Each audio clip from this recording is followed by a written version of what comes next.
주님의 말씀이 이곳 가운데 이루어지기를 소망합니다. 주님을 찬양하며 예수 그리스도의 이름으로 기도했습니다. 우리 하나님 말씀 우리 함께 보도록 하겠습니다. 네, 우리 룻기 1장 14절의 말씀 같이 볼까요? 룻기 우리 1장 우리 14절로 우리 22절까지를 저랑 같이 한번 보도록 하겠습니다. 우리 한번 교독할게요. 하나님 말씀 같이 교독하겠습니다. 14절입니다. 이 말에 그들은 또 흐느껴 울었습니다.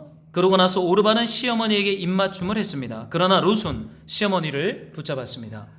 나오미가 말했습니다. 보아라, 내 동서는 자기 민족과 자기 신들에게로 돌아갔다. 너도 내 동서와 함께 돌아가거라. 그러나 룻이 대답했습니다. 자꾸 저한테 어머니를 떠나거나 어머니에게서 돌아서라고 하지 마십시오. 어머니가 가시는 곳이면 저도 갈 것이고 어머니가 머무는 곳이면 저도 머물 것입니다. 어머니의 민족이 제 민족이며 어머니의 하나님이 제 하나님이십니다. 어머니가 죽는 곳에서 저도 죽을 것이고 저도 거기에서 묻힐 것입니다. 죽음의 그 어떤 것도 어머니와 저를 갈라놓을 수 없습니다. 그렇지 않으면 여호와께서 내게 심한 벌을 내리고 더 내리셔도 좋습니다. 나오미는 룻이 그토록 자기와 함께 가려고 마음을 단단히 먹은 것을 알고 더는 말하지 않았습니다. 그리하여 두 여인은 마침내 베들레헴에 도착하게 됐습니다. 그들이 베들레헴에 도착하자 온 성안이 그들 때문에 떠들썩해졌습니다. 그곳 여자들이 말했습니다. 이제 나오미 아닌가? 그러자 그녀가 그들에게 말했습니다. 나를 나오미라고 부르지 말고 이제 마라라고 부르시오. 전능하신 분께서 내 인생을 고달프게 만드셨으니 말입니다. 내가 나갈 때는 풍족했는데 이제 여호와께서 나를 빈털터리로 돌아오게 하셨습니다. 그러니 어떻게 나오미라 부르겠습니까? 여호와께서 나를 치셨고 전능하신 분께서 내게 고난을 주셨으니 말입니다. 함께 읽겠습니다. 이렇게 해서 나오미는 며느리인 모압 여자 룻과 함께 모압에서 돌아와 베들레헴에 도착했습니다. 그때는 보리 추수가 막 시작될 무렵이었습니다. 네, 오늘 우리가 룻기 하나님의 헤세드 우리 좀 세 번째 계산할 수 없는 관계라는 제목으로 이 룻기의 말씀을 함께 묵상하고 함께 좀 나누고자 합니다. 여러분 우리가 지난주부터 계속 이 한동안 룻기의 말씀을 묵상할 텐데 특별히 오늘은 이 룻의 고백을 좀 묵상하면서 좀 이번 주와 다음 주 두 주에 걸쳐서 우리가 하나님 나라의 백성들의 모습과 하나님 나라의 통치를 받는 공동체인 교회가 어떠해야 되는지에 대해서 좀 함께 좀 묵상하고자 합니다. 여러분 우리가 룻기를 쭉 읽고 있지만 여러분 이제 여자들밖에 남지 않았어요. 그리고 이 나오미가 더 이상 이 두 명의 며느리에게 더 이상 남편을 낳아줄 수도 없고 그들의 삶을 책임져 줄 수 없다는 통탄과 함께 자신들의 민족인 모압으로 돌아갈 것을 권면합니다. 근데 여러분 참 아이러니한 것은 이 두 명의 며느리가 안 가겠다는 거예요. 근데 여러분 사실은 돌아가야 되거든요. 왜냐면 뭐 남편도 이미 다 죽었고 이제는 그 과부된 시어머니를 모시는 것은 뭐 더 이상 명분도 없습니다. 이미 이 시어머니가 돌아갈 것을 권면했고 허락했고 축복했기 때문에 사실은 돌아가도 돼요. 그런데 여러분 사실 이 본문의 말씀에서 보면 이 여인들이 돌아가지 않아요. 그럼 오늘 이 본문의 말씀을 보니까 울었다라고 나옵니다. 이 세 명의 여성이요 돌아갈 수 없다라고 서로 보내고 서로 붙잡고 하면서 세 명이 함께 흐느껴 울었다라고 14절은 말하고 있어요. 여러분 오늘은 이 세 명의 여성들의 애통이 나옵니다. 여러분 그런데 참 우리가 룻기를 읽으면서 참 질문을 던져야 할 건요, 왜 하나님께서 이 세 명의 여성들의 애통을 이 룻기 안에 기록했냐라는 거예요. 여러분 얼마나 하나님 나라에 좋은 메시지들이 많아요. 얼마나 멋있고 위대한 하나님 나라의 역사들이 많습니까? 그런데 이 힘없는 과부들의 애통과 흐느낌을 하나님이 어떠한 분명한 목적과 계획을 가지고 룻기 안에 기록해 놨다는 거예요. 여러분 이 애통과 울음 안에 담긴 이 하나님의 메시지가 무엇입니까? 여러분 이 베들레헴 이 이스라엘 땅에 있는 사사들이 다스리는 이 남성들이 다스리는 그 땅의 관점으로 볼 때 이 애통과 울음은요 굉장히 초라한 것이죠. 굉장히 가난합니다. 그런데 하나님은 이 여인들의 이 애통과 이 흐느낌과 이 울음을 룻기 안에 의도적으로 계속해서 기록하고 있어요. 여러분 사실 이 애통은 이 과부된 여자들의 입장에서는요 굉장히 좀 자연스러운 모습입니다. 흉년을 맞아서 모압으로 갈 때 그들이 울었고요. 이제 모압 땅에서 남편들이 다 죽었기 때문에 애통하고 흐느껴오는 이 모습은 사실은 굉장히 자연스러운 이 여인들의 반응이고 모습처럼 다가올 수 있어요. 그런데 여러분 사실 이 우는 이 여성들의 이 애통 안에 있는 담긴 메시지는요 단순히 신세 한탄이나 내 남편이 죽은 것에 대한 고통이나 연민, 슬픔, 사실 그걸로만 이 애통을 해석할 수는 없어요. 여러분 이 애통 안에는 억울함을 넘어서 서로를 향하여 불쌍히 여기는 긍휼과 서로의 삶이 더 나은 삶이 되기를 바라는 축복하는 마음이 이 애통 안에 담겨져 있어요. 여러분 사실 이 세 명의 여성들은 가난하고 애통하며 서로를 향하여 온유함을 드러내고 있습니다. 저는 이 길 위에서 우는 이 세 명의 여성들의 이 애통을 묵상하면서요 예수님 말씀이 생각나는 것이죠. 여러분 어떤 말씀이 기억납니까? 마태복음 5장에 있는 8복입니다. 제가 좀 읽어드릴게요. 복되도다 마음이 가난한 사람들이여 하늘나라가 그들의 것이다. 복되도다 슬퍼하는 사람들이여 그들에게 위로가 있을 것이다. 복되도다 온유한 사람들이여 그들은 땅을 유업으로 받을 것이다. 여러분 지금 이 길 위에서 우는 이 세 명의 여성들의 애통과 이 눈물 가운데는요 사실 예수님이 하나님 나라 백성들이 받아 누리는 복의 관점에서 이 애통은 새롭게 해석될 수 있어요. 신세 한탄이나 억울함이나 슬픔으로 끝나지 않습니다. 하나님은 그 여인들을 향하여서요 복되다라고 말해요. 이 룻기에서는 울려 퍼지지 않고 있지만 성경의 전체 문맥에서는요 이 세 명의 울고 있는 여성들을 향하여 하나님은 복되도다 마음이 가난한 사람이요 복되도다 슬픔으로 애통하는 자요 복되도다 서로를 향하여 온유함을 가진 자요 라고 말하고 있죠. 여러분 이 여인들 안에 있는 애통은 가난한 애통입니다. 그리고 서로를 향한 긍휼히 여기는 온유한 애통을 우리는 보고 있어요. 여러분 하나님이 왜 이 여인들의 울음과 애통을 이 룻기 안에 기록해 놓았습니까? 여러분 이 여인들의 애통은요 사사시대에 직면한 흉년을 열어가는 하나님의 어떠한 키워드, 하나님의 어떤 메시지가 이 애통 속에 있어요. 여러분 사실 지금 길 위에 있는 여성들은 애통하고 있지만 그리고 가난하고 초라하고 힘없고 모든 것을 잃은 것 같지만 여러분 하나님 나라의 복의 관점으로 볼 때는요 그 여인들은 복돼요. 그들에게 하나님의 나라가 임했어요. 그들에게 하나님의 위로가 임했고 그들이 땅을 기업으로 받을 것입니다. 이게 마태복음 5장에 있는 예수님의 약속의 말씀이잖아요. 그런데 여러분 아직 이들은 모압에서 베들레헴으로 가는 길 위에서 애통하고 있어요. 근데 여러분 베들레헴을 보십시오. 사사들이 다스리는 그 땅, 여러분 그 땅은 어떻습니까? 여러분 그 땅에는 사실 레위인들이 있죠.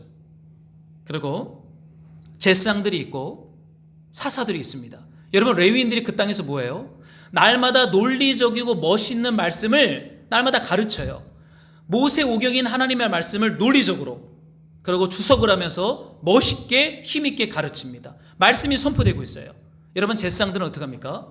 아침에는 상번제, 저녁에는 하번제, 아침 저녁으로 번제인 예배와 기도가 이 이스라엘 땅 안에 가득 차 있어요. 또 무엇이 있습니까? 사사들로 표현되어지는 지혜롭고 용맹한 사람들이 그 땅을 다스려요. 그런데 여러분 하나님이 보시기에 여러분 그 땅은요 지혜가 있고 힘이 있고 말씀과 예배로 부유해 보이지만 하나님은 그 땅을 향하여 탄식하시며 참으로 먹을 것이 없는 텅 빈 곳간이다 라고 말하고 있는 것이죠. 오히려 하나님은요 길 위에서 애통하고 있는 그들의 가난한 마음, 애통하는 마음, 서로를 향하여 긍휼히 여기며 축복하는 온유한 마음을 가진 이 세 명의 여성들이 하나님 나라의 복을 충만하게 받고 있다라고 주님은 이 장면을 통해서 역설적으로 우리 가운데 말씀하고 있습니다. 여러분 호세아 4장에 하나님의 탄식이 이렇게 나와요. 이 땅에는 이 진실도 없고 사랑도 없고 하나님을 아는 지식도 없다. 있는 것이라고는 저주와 사기와 살인과 도둑질과 간음뿐이다. 사륙과 학살이 그칠 사이가 없다. 여러분 이 평가는요 하나님의 언약의 땅인 이스라엘 백성들을 향하여 하나님이 보시는 하나님의 관점입니다. 여러분, 그 땅에는요, 인애가 없어요. 진실이 없어요. 사랑이 없어요. 하나님을 아는 지식이 없습니다. 하나님이 탄식하고 있죠. 여러분, 저는 하나님의 나라는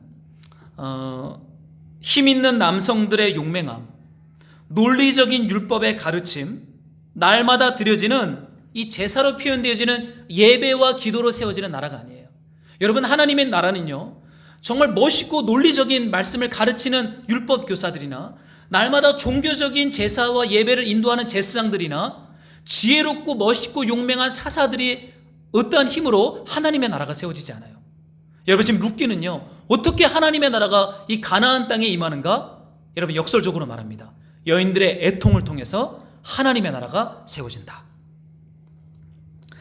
여러분, 여기 울 수밖에 없는 세 명의 여인들이 있어요. 하나님의 여인들을 통해서 부유한 것 같지만 참으로 빈곤한 가나안 땅에 하나님이 통치하시고 다스리는 그 나라를 세우고자 합니다.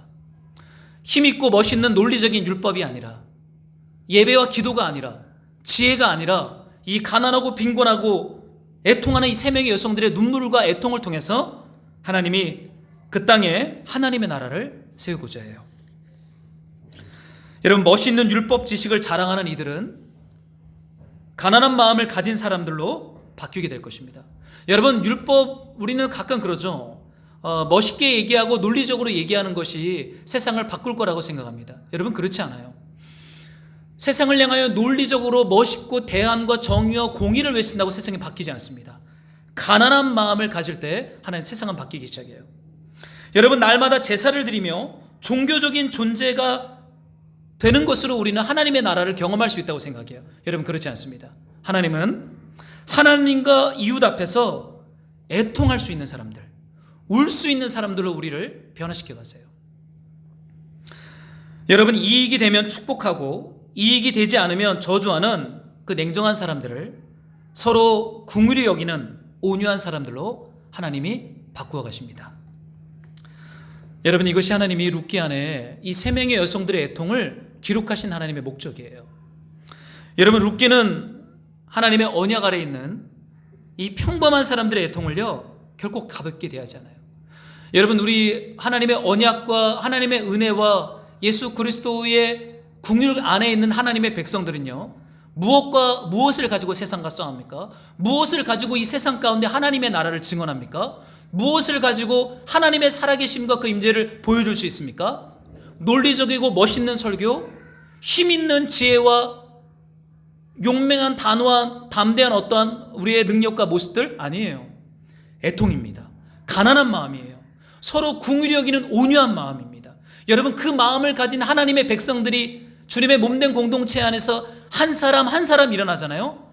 그러면 사사들이 다스리는 흉년의 때에 하나님의 생명과 하나님의 살아계심을 증언하는 공동체로 주님이 그 공동체를 사용하신다라고 말하고 있는 것이죠.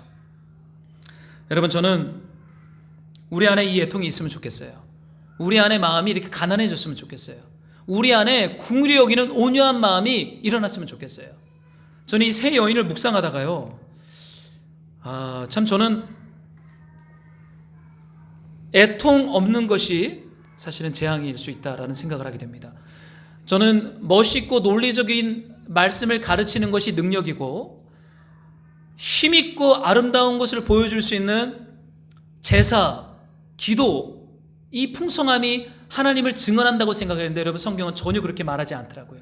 여러분, 우리 안에 가난한 마음이 시작되어야 됩니다. 우리 안에 애통이 시작되어야 됩니다. 우리 안에 한 사람을 긍휼히 여기고 축복할 수 있는 온유한 마음이 시작되어야 돼요. 이러한 마음을 가진 자들의 공동체가 이 세상에 하나님의 나라를 보여주는 증인된 공동체로 하나님이 사용할 줄로 믿습니다. 지금 이 나오미, 오르바, 이 룻, 이 세 명의 여성들을 하나로 묶어주고 있는 이 애통이 하나님의 언약 백성들 안에 하나님이 참으로 일으키기 원하는, 저는 주님의 마음이요, 하나님의 열쇠인 줄로 믿어요. 여러분, 이 마음을 잃지 마십시오. 이 마음이 우리 안에 일어나도록 우리는 주님 앞에 나아가야 돼요. 여러분, 이들이 애통 충분하게 울고요, 이제 우리 본문의 말씀을 보니까 내 둘째 며느리 오르바가 고향으로 돌아가요. 이 시어머니가 돌아가라 그러잖아요. 너네 친정집으로 돌아가라, 어머니의 집으로 돌아가라 라고 얘기를 합니다. 근데 여러분, 오르바가 이 시어머니의 권면을 못 이기고 모압 민족 자신의 친정집으로 돌아갑니다. 여러분, 근데 좀 우린 질문을 하게 되죠. 여러분, 이 오르바의 선택과 행동을 여러분 어떻게 해석합니까? 좀 부정적으로 해석합니까? 끝까지 시어머니를 따라서 베들레헴에 가지 않은 것을 이 종교적으로 배교 혹은 기회주의적인 부정적인 행동이라고 우리가 종종 해석합니다. 이 랍비들이 룻기서를 해석한 주석서들을 보면요, 이 오르바의 선택을 굉장히 부정적으로 해석하는 내용들이 많이 나와요. 그런데 여러분, 중요한 건요, 이 룻기 안에는 이 오르바 둘째 며느리의 선택에 대해서 결코 정죄하거나 부정적으로 판단하고 있지 않아요. 왜냐하면 여러분, 시어머니인 나오미가 오르바가 떠날 수 있는 문을 열어줬어요. 그리고 이 시어머니를 떠나 친정집에 가서 하나님의 축복과 은혜 가운데 새로운 남편을 만나 잃어버린 안식을 회복하기를 이 시어머니가 축복합니다. 여러분, 사실 이거 쉽지 않습니다. 여러분, 만날 때 만남은 사실은 아름다울 수 있어요. 왜냐하면 첫 만남에서는 우리가 우리의 좋은 것만 보여주거든요. 우리 안에 있는 장점만 보여줍니다. 우리 안에 있는 아름다움만 보여줘요. 그런데 헤어질 때는, 여러분, 사실은 하나님의 나라는 헤어질 때도 온유한 마음으로 긍휼히 여기고 축복하는 것이 얼마나 중요한지를 보여주고 있어요. 여러분, 시어머니인 나오미는요, 며느리의 삶을 조종하거나 통제하지 않기로 결정을 해요. 여러분, 사실 나오미가 너무나 보잘것없고 작은 이 공동체지만 이 가정 공동체의 지도자 아닙니까? 권위자예요. 그런데 여러분, 이 권위자이고 지도자인 이 나오미가 두 며느리를 자신의 권위 아래서 자신의 그 권위의 힘으로 조종하거나 통제하려고 하지 않아요. 어떻게 합니까? 자신의 온 마음과 뜻을 다하여 며느리들을 축복하죠. 그들을 풀어줍니다. 그들을 보내줍니다. 여러분, 이것이요, 하나님의 통치를 받는 공동체의 모습이에요. 여러분, 왜 나오미가 이랬을까요? 여러분, 하나님의 계획 아래서 흩어질 때 온 마음과 뜻을 다해서 축복하고 햇세들을 베풀어야 돼요. 왜냐하면 공동체를 세우시는 힘은 사람이 아니라 하나님의 언약과 하나님의 긍휼과 하나님의 햇세들이기 때문입니다. 그래서 나오미는 그를 조종하거나 통제하지 않고 그들을 긍휼히 여기며 축복하며 보내주죠. 여러분, 룻기는 이 오르바의 이 선택에 대해서 결코 부정적으로 말하고 있지 않아요. 근데 여러분, 14절에 보니까 이런 말씀이 나와요. 우리 한번 좀 룻의 선택을 좀 같이 좀 읽고 싶은데요. 여러분들이 14절을 한 번만 더 같이 좀 읽어주시겠습니까? 함께 시작.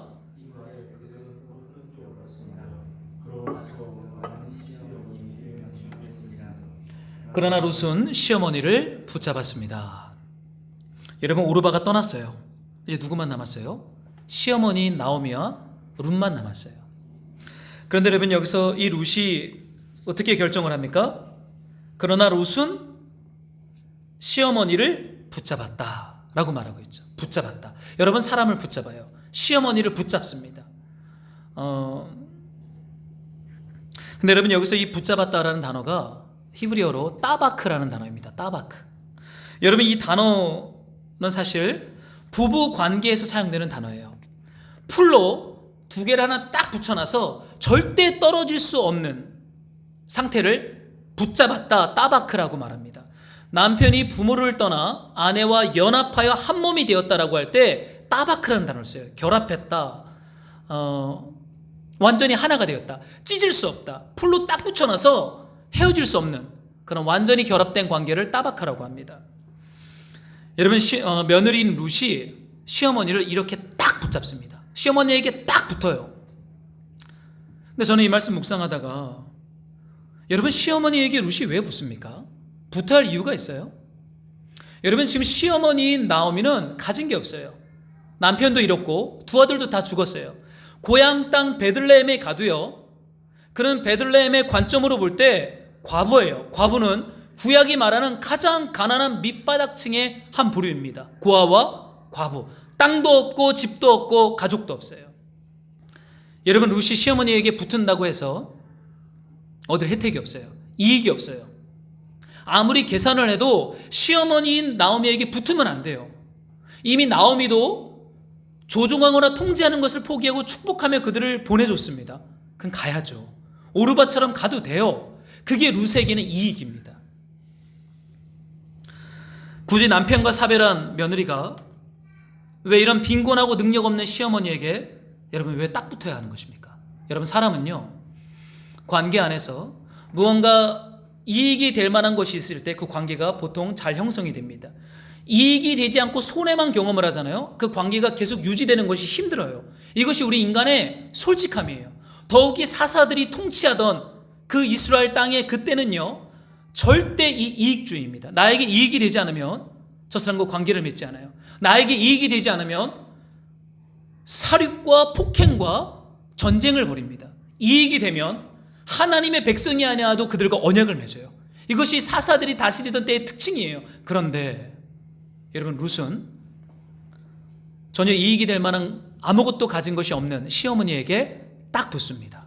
따바크. 참 이해되지 않는 여자예요. 그죠? 어떻게 이런 여성이 있는가?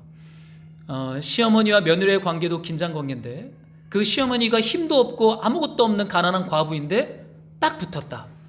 참 아이러니입니다. 그런데 여러분 이 룻의 이 행동 앞에서 시어머니가 그러죠. 돌아가라 그럽니다. 너희 집으로 돌아가라. 내가 더 이상 줄 것이 없다라고 얘기합니다. 그런데 여러분 이 룻이요 이런 고백을 해요. 여러분 16절인데요. 우리 한 번만 더 같이 좀 읽어볼까요? 함께 시작. 그러나 룻이 대답했습니다. 자꾸 저한테 어머니를 떠나거나 어머니에게서 돌아서라고 하지 마십시오.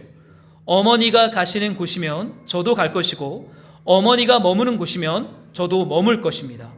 어머니의 민족이 제 민족이며 어머니의 하나님이 제 하나님이십니다. 여러분 룻이 시어머니에게 이렇게 얘기하죠. 제게 자꾸 어머님을 떠나라고 말씀하지 마십시오.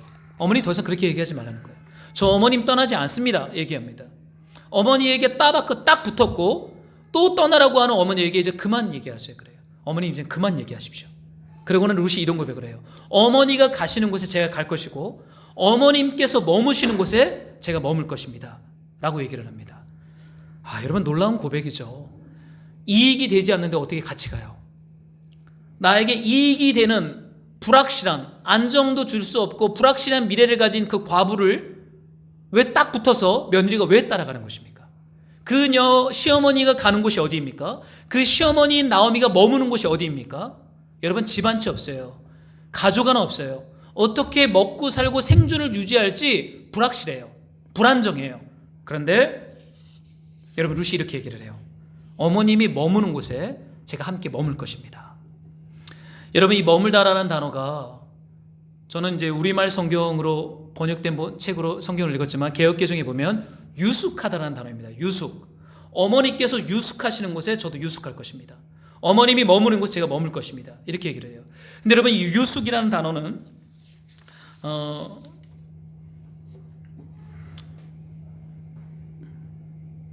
룬이라고 하는 단어예요. 룬.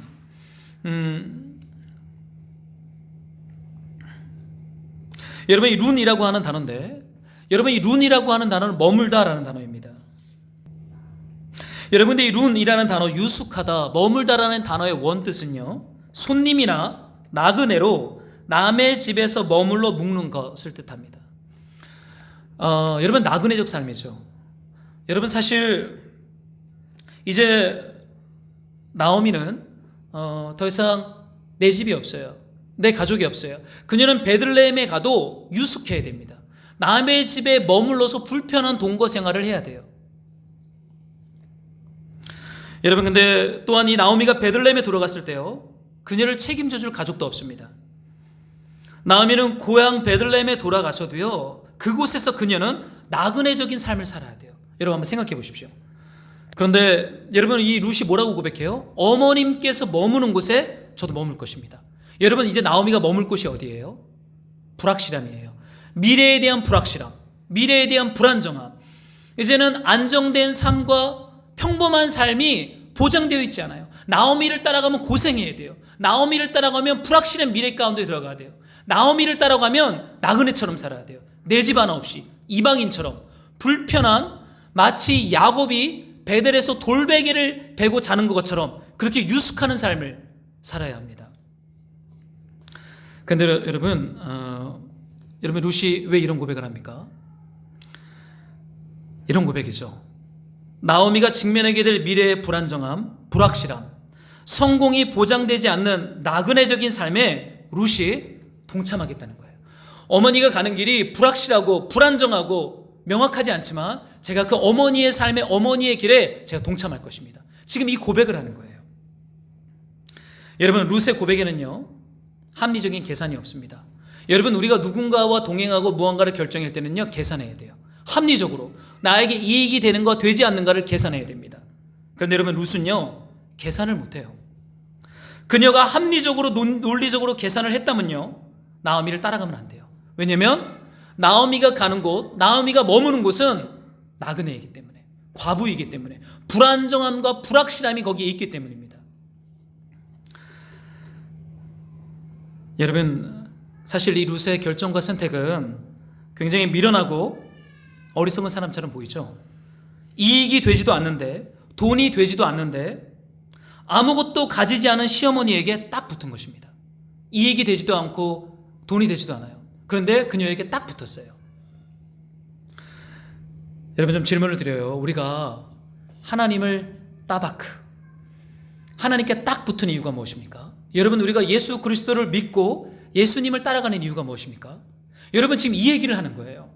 단순히 룻의 선택이 시어머니의 삶에 딱 붙었는데 거긴 불안정해요. 이익이 되지 않아요. 사사기의 관점으로 볼 때 이건 너무나 불이익이고 지혜롭지 못하고 어리석은 결정입니다. 여러분, 우리가 하나님을 왕으로 섬기고 예수님을 나의 주님으로 믿고 따라가는 것은요, 룻의 고백처럼 계산할 수 있는 게 아니에요. 계산해서 나에게 이익이 되면 따라가고 나에게 이익이 되지 않으면 포기하고 뒤로 물러서는 이런 관계가 하나님과 언약 백성들의 관계가 아니라는 것을 룻의 선택과 행동을 통해서 하나님 보여주고 있어요. 여러분, 만약에 우리가 이러한 계산을 합리적으로 한 후 예수님을 믿고 따라간다면 우리는 결코 베들레헴까지 못 갑니다. 왜냐하면 베들레헴으로 가는 길에 사막의 모래바람도 만날 것이고 추수 때 넘실거리는 요단강의 판로도 만날 것이기 때문이에요. 여러분, 우리가 예수님 왜 믿습니까? 왜 하나님을 엘리멜렉, 하나님만이 나의 왕입니다 라고 우리가 왜 고백합니까? 예수님만이 나의 주인입니다. 왜 이 고백을 합니까? 여러분, 현실적인 미래의 성공이 보장되고 만사 형통이 약속되었기 때문에 예수님을 주님으로 하나님을 왕으로 믿고 따라가는 것이 아니에요. 아무리 계산을 해도 여러분, 하나님을 믿고 예수님을 따라가면 이 시대 속에서는요, 고난받을 수 있어요. 고통당할 수 있어요. 그럼에도 불구하고 하나님께 딱 붙어서 하나님이 가시는 곳에 나도 가고 하나님이 머무시는 곳에 나도 머물겠다라고 하는 사사시대에서 나올 수 없는 놀라운 믿음의 고백을 이방 여인 룻이 길 위에서 하고 있다는 거예요. 여러분, 이것이 주님의 몸된 교회인 언약 공동체 안에 있는 하나님의 백성들이 붙잡아야 할 믿음이에요. 계산하지 않는 거예요. 여러분, 계산하면 예수님 못 믿어요. 여러분, 계산하면 제자로 못 살아요. 여러분, 계산하면 언약 백성으로 사는 것은 불가합니다. 하나님이 가시는 곳에 나도 가고 하나님의 말씀이 머무시는 곳에 나도 머무는 거예요. 거기가 불확실하고 불안정하고 좀 불안해도 그럴지라도 하나님의 말씀이 가면 나도 가고 하나님의 말씀이 머무면 거기에 나도 머무는, 광야에서 주님의 인도함을 받는 것처럼 우리가 이 땅을 살아가는 것이 하나님이 보실 때 복받은 하나님 나라 백성들의 특징이라는 것을 보여주고 있습니다. 여러분, 룻은 참 아름다운 여인이죠. 어떻게 이런 사람이 있어요? 이런 동역자를 만나는 사람은 참으로 복이 있을 것 같아요. 이익이 되든 이익이 되지 않든 언약과 궁율과 헤세드의 관점으로 함께 동행하고 동거하는 이 아름다운 이 믿음의 고백이 길 위에서 울려 퍼지고 있어요. 여러분, 이런 신앙을 우리가 꿈꿉시다. 이러한 믿음을 우리가 기도합시다. 사사들이 다스리던 때처럼 더 많은 것을 소유하고 더 지혜로워지고 더 힘이 있어지고 더 통치력을 갖는 힘 있는 존재가 되는 것을 기도하지 말고 이 룻이 고백처럼 하나님이 가시고 하나님이 말씀하신 곳이면 이익이 되지 않아도 기꺼이 그곳으로 걸어가고 붙잡고 딱 붙는 이 믿음, 이 아름다운 이 언약 백성의 특징을 우리가 좀 가지면 좋겠어요. 이것을 루키는 이 스토리를 통해서 우리에게 하나님이 선포하고 있어요. 근데 여러분, 사실 이 룻과 같은 고백을 한 사람이 구약 성경에 또 나와요. 그도 이방인입니다. 여러분, 사무엘하 15장에 보면 제가 참 좋아하는 스토리인데, 여러분, 다윗 왕이 있잖아요. 다윗 왕이 노년에 압살롬 아들한테 쿠데타를 당해요. 반역을 당합니다. 여러분 아시죠? 압살롬이 헤브론에서 스스로 기름을 붓고 왕이 되잖아요. 그리고 다윗의 아들들을 한자리에 불러서 다 죽여버리지 않습니까? 왜요? 왕권을 찬탈하기 위해서. 근데 여러분, 다윗이요, 사실은 제 사무엘하를 읽다가 보면, 여러분, 다윗이 압살롬이 반역을 준비하고 도모하는 것을 알았어요. 근데 압살롬을 죽이지 않습니다. 해하지 않아요. 압살롬이 백성들의 마음을 다 훔쳐서 베들레헴 궁으로 올 때, 여러분, 다윗이 이런 얘기를 합니다. 도망치자, 그래요. 다윗이요, 자기의 참모들을 모아놓고 도망치자. 여기 있다간 우리가 압살롬에게 다 진멸을 당한다 그러고는요, 아들과 싸우는 것을 포기하고 도망을 칩니다. 그때 여러분, 다윗의 참모들이 같이 따라와요. 왕을 따라옵니다. 그때 여러분, 그들이 이런 얘기를 해요. 다윗의 참모들의 고백입니다. 우리는 왕의 종들입니다. 무엇인 우리 주 왕께서 하라고 하시는 대로 할 것입니다. 다윗을 따라가는 그 결과가 불안정해요. 불확실해요. 다윗 왕을 따라가면요, 만약에 압살롬이 이기면 다 죽습니다. 대세와 주류적인 분위기로 볼 때는 압살롬에게 붙어야 돼요. 근데 다윗의 참모들은 우리는 왕의 종들입니다. 왕을 따라갈 것입니다. 이런 얘기를 합니다. 강을 앞두고요, 이방인에서 예루살렘 이스라엘 백성으로 편입된 가드, 이방인 출신 이때와 600명의 가드 사람들이 다윗이 도망을 치니까 다윗 앞에서 친위 부대처럼 다윗이 도망치는 그 길을 호위하면서 같이 따라갑니다. 가드 사람 이때와 600명의 군사들이요. 그러니까 다윗이 볼 때 이상한 거예요. 아니, 저 사람들은 이스라엘 12지파 출신이 아니라 이방인 가드 출신인데 왜 나랑 같이 동행을 할까 의아해하면서 그 가드 족속의 지도자인 이때를 부릅니다. 그럼 물어봐요. 너 왜 우리를 따라오냐? 왕궁으로 돌아가라. 이렇게 얘기를 합니다. 그러니까 이때가 이런 고백을 해요. 놀라운 고백이에요. 제가 읽어드리죠. 사무엘하 15장 21절인데, 그러나 이때가 왕께 대답했습니다. 여호와께서 살아계심과 내 주 왕께서 살아계심을 두고 맹세하는데, 내 주 왕께서 계시는 곳이면 어디든 그것이 죽음이든지 생명이든지 상관없이 왕의 종도 거기에 있을 것입니다. 놀랍지 않나요, 이 고백이요? 내 주님이신 왕께서 계시는 곳이면 그곳이 어디든 죽음이든지 생명이든지 상관없이 왕의 종도 거기에 있을 것입니다. 이방인 출신인 가드 사람 이때가 다윗에게 고백을 해요. 정말 이게 감동 스토리죠. 사실 대세는 압살롬에게 갔거든요. 이때는 따라가지 않아도 이미 이스라엘 백성이 됐기 때문에 압살롬에게 잘만 보이면 출세할 수 있습니다. 그런데 다윗이 도망치는 길에 그가 죽든지 살든지 왕이 가는 곳에 이 종도 갈 것입니다 라는 고백을 해요. 여러분, 이것이요, 하나님의 언약 백성들 안에서 찾으시는 믿음의 고백입니다. 이스라엘 사람들도 고백하지 않는데 이방인 출신인 가드 사람이 이 고백을 해요. 이스라엘 사람들도 고백을 하는데 이방인 모압 출신인 룻이 어머님이 가시는 곳이 어디든지, 어머님이 머무는 곳이 어디든지 나는 그곳에 함께 유숙할 것입니다. 머물 것입니다. 계산하지 않는 이 아름다운 순전한 믿음의 고백을 하고 있어요. 사랑하는 성도 여러분, 이것이 하나님의 언약 백성들 안에서 찾으시는 아름다운 믿음입니다. 여러분, 왜 애통하는 자가 복이 있습니까? 여러분, 왜 가난한 마음이 복이 있습니까? 왜 온유한 자가 복이 있습니까? 여러분, 심령이 가난한 자, 애통하는 자, 긍휼히 여기며 온유한 자는요, 계산하지 않습니다. 왜냐하면 가난하기 때문이에요. 심령이 너무나 가난해져서 잃을 것이 없어요. 받은 것만 생각하는 거예요. 여러분, 가난한 자는요, 지나가다가 마치 수로보니게 여인처럼 당신의 밥상에서 떨어지는 부스럭이라도 저는 충분합니다라고 고백하잖아요. 여러분, 예수님이 수로보니게 여인에게 나는 이방인에게 떡을 줄 수 없다 그러니까 그 여인이 뭐라고 말합니까? 걔는 주인의 밥상에서 떨어지는 부스러기도 족합니다. 얼마나 가난해요. 근데 여러분, 작은 것이 떨어져도 감사해요. 여러분, 가난한 마음을 가진 자는요, 작은 것 앞에 받은 것으로 충분하다라고 말합니다.